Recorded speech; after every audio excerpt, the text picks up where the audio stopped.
Friends, welcome back to smart Muthu. So ఈ రోజు మన కిచెన్లో స్పెషల్ ఏంటంటే హెల్దీ రెసిపీ అండి. ఎప్పుడైనా హెల్దీ రెసిపీ తినాలి అనిపించినప్పుడు అప్పుడప్పుడు ఖచ్చితంగా ఇలాంటి హెల్దీ రెసిపీస్ అయితే చాలా అవసరం అండి. ఇప్పుడు చిన్న వయసులోనే హెల్త్ ప్రాబ్లమ్స్ చాలా ఎక్కువ అయిపోయాయి కదా, అవన్నీ తగ్గించడానికి అప్పుడప్పుడు ఇలా హెల్దీ రెసిపీస్ అనేది మనం ఖచ్చితంగా ట్రై చేయాలి. వీక్లీ వన్స్ అయినా, టిఫిన్ టైంలో అయినా, డిన్నర్ టైంలో అయినా ట్రై చేశారనుకోండి, సో చాలా టేస్టీగా ఉంటది. వెరీ క్విక్ గా అయిపోయే రెసిపీ అన్నమాట. మనం ఇప్పుడు చేసే రెసిపీ ఏంటంటే తాంబూలం శనగలు ఉంటాయి కదండి, నల్ల శనగలు, ఆ శనగలు ప్లస్ పాలకూరతో దోశ వేస్తే చాలా బాగుంటదండి. ఇంకెందుకు లేట్ చేయకుండా రెసిపీలోకి వెళ్ళిపోదామా మరి. Let start. ముందుగా అయితే ఈ రెసిపీ కోసం ఒక బౌల్ తీసుకోండి.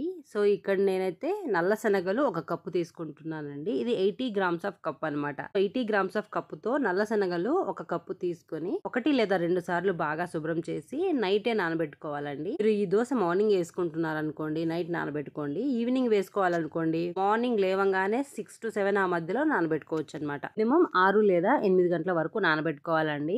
ఇలా చక్కగా నానిన శనగల్ని ఇప్పుడు మనం ఒక మిక్సీ జార్ తీసుకోవాలండి.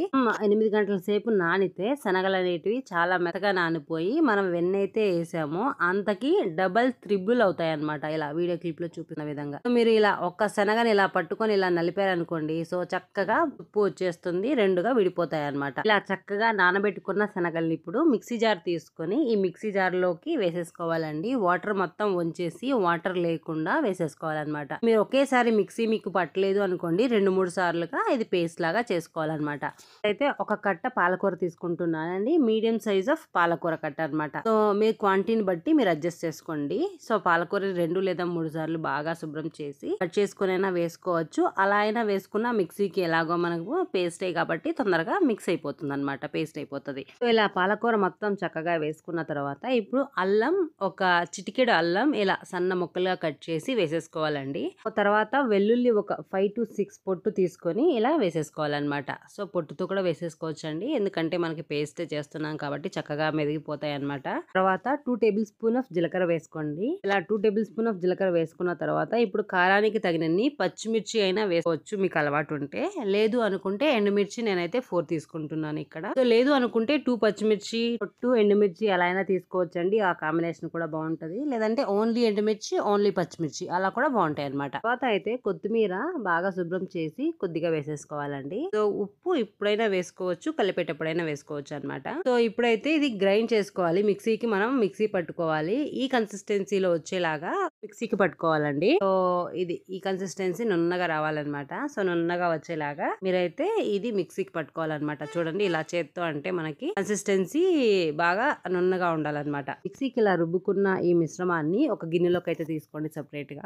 రెండోసారి కూడా మిక్సీకి పట్టి పోసేస్తున్నానండి. తర్వాత క్రిస్పీనెస్ కోసం 3 టేబుల్ స్పూన్ ఆఫ్ బియ్యం పిండి కూడా వేసేసుకోవాలండి, చక్కగా ఇలాగా వీడియో క్లిప్ లో చూపిస్తున్న విధంగా. తర్వాత తగినంత సాల్ట్ అయితే వేసేసుకోవాలండి. ఇక్కడ నేను 1 టేబుల్ స్పూన్ ఆఫ్ ఉప్పు వేసేస్తున్నాను. మీరు చూసుకొని మీ టేస్ట్ కు తగ్గట్టుగా వేసుకోండి. ఇవన్నీ వేసిన తర్వాత చక్కగా ఒక 2 మినిట్స్ ఇలా కలుపుకున్నాం అనుకోండి, చక్కగా అయితే మిక్స్ అయిపోతుంది అనమాట. ఒక 2 మినిట్స్ ఇలా అంతా చక్కగా కలిపేసుకోండి.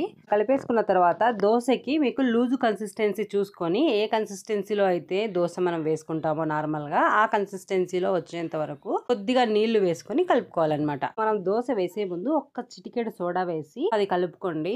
వంట సోడా ఉంటది కదా, ఒక్క చిటికెడు వేయండి. వేయకపోవచ్చు, ఇది ఆప్షనల్ అనమాట.